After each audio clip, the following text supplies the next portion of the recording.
السلام علیکم ناظرین، ہم آج بات کریں گے شاہراہ قراقرم کی کہ اس کی تعمیر کب ہوئی اور تکمیل کب ہوئی۔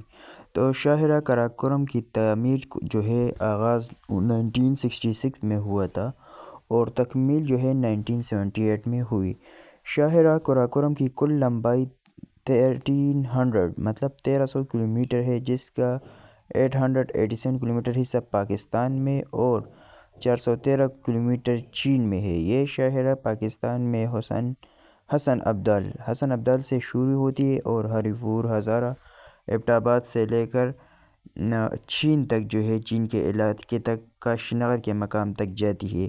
اس سڑک کی تعمیر نے دنیا کو حیران کر دیا، کیونکہ ایک عرصے تک دنیا کی بڑی بڑی کمپنیاں یہ کام کرنے سے عاجز رہے۔ ایک یورپی کی مشہور کمپنی نے تو فضائی سروے کے بعد اس کی تعمیر کو ناممکن قرار دیا تھا۔ موسموں کی شدت، شدید برف باری، لینڈ سلائڈنگ وغیرہ جیسے خطرات کے باوجود اس سڑک کو بنایا جانا بہرحال ایک عجوبہ ہے، جسے پاکستان اور چین نے مل کر ممکن بنایا۔ ایک سروے کے مطابق اس کی تعمیر میں 810 پاکستانی اور 80 کے قریب جو ہے چینی اپنی جان سے ہاتھ دھو بیٹھے۔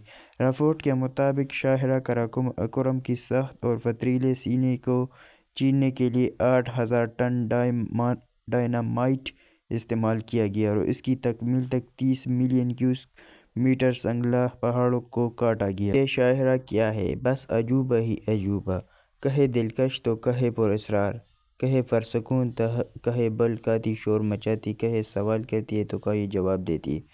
اس سڑک کے کنارے صدیوں سے بسنے والے لوگ کی کہانیاں سننے کا تجسس تو کئی سڑک کے ساتھ ساتھ پتھروں پھٹکتے دریائے سندھ کی تاریخ جاننے کا تجسس۔ شاہراہ قراقرم کا نقطہ آغاز ضلع ہزارہ میں ہے، جہاں کے ہرے بھرے نظارے اور بارونق وادیاں تھانکوٹ تک آپ کا ساتھ دیتی ہے۔ تھانکوٹ سے دریائے سندھ بہلکاتا ہوا شاہراہ قراقرم کے ساتھ ساتھ جگلوٹ تک چلتا ہے، پھر سکردو کی طرف مڑ جاتا ہے۔ تھانکوٹ کے بعد پاکستان کا علاقہ شروع ہو جاتا ہے، جہاں جگہ جگہ دور کی بلندیوں سے اترتی پانی کی ندیاں سفر کو یادگار اور دلچسپ بنانے میں اہم کردار ادا کرتی ہیں۔ کوہستان کے بعد چلاس کا علاقہ شروع ہوتا ہے، جو کہ سنگلا پہاڑوں پر مشتمل علاقہ ہے۔ چلاس ضلع دیا امیر کا ایک اہم علاقہ ہے، اس کو گلگت بلتستان کا دروازہ بھی کہا جاتا ہے۔ ناران سے بذریعہ بابوسر ٹاپ بھی چلاس تک پہنچا جا سکتا ہے۔ چلاس کے بعد شاہراہ قراقرم ننگا پربت کے گرد گھومنے لگ جاتی ہے اور پھر رائے کوٹ کا پل آ جاتا ہے۔ یہ وہی مقام ہے جہاں سے پیری میڈوز اور ننگا پربت بیس کیمپ جانے کے لیے جیپیں کرائے پر ملتی ہیں، جہاں رائے کوٹ کے بعد ننگا پربت، دریائے سندھ اور شاہراہ قراقرم کی ایک ایسا حسین امتزاج بنتا ہے جو کہ سیاحوں کے کچھ وقت کے لیے خاموش ہونے پر مجبور کر دیتا ہے۔ اس کے بعد گلگت ڈویژن کا آغاز ہو جاتا ہے، جس کے بعد پہلا اہم مقام جگلوٹ آتا ہے۔ جگلوٹ سے استو، دیسوئی اور سکردو بلتستان کا راستہ جاتا ہے۔ جگلوٹ کے نمایاں ہونے میں ایک اور بات بھی ہے کہ یہاں پر دنیا کے 3 عظیم ترین پہاڑی سلسلے کوہ ہمالیہ، ہندوکش اور قراقرم اکٹھے ہوتے ہیں۔ دنیا میں ایسی کوئی جگہ نہیں ہے جہاں 3 بڑے سلسلے اکٹھے ہوتے ہیں۔ جگلوٹ کے بعد شمالی علاقہ جات کے صدر مقام گلگت شہر کا آغاز ہوتا ہے، جو تجارتی، سیاسی اور معاشرتی خصوصیات کے باعث نمایاں حیثیت رکھتا ہے۔ نلتر، اشکومن اور غزر اور شندور وغیرہ بذریعہ جیپ یہیں سے جایا جاتا ہے۔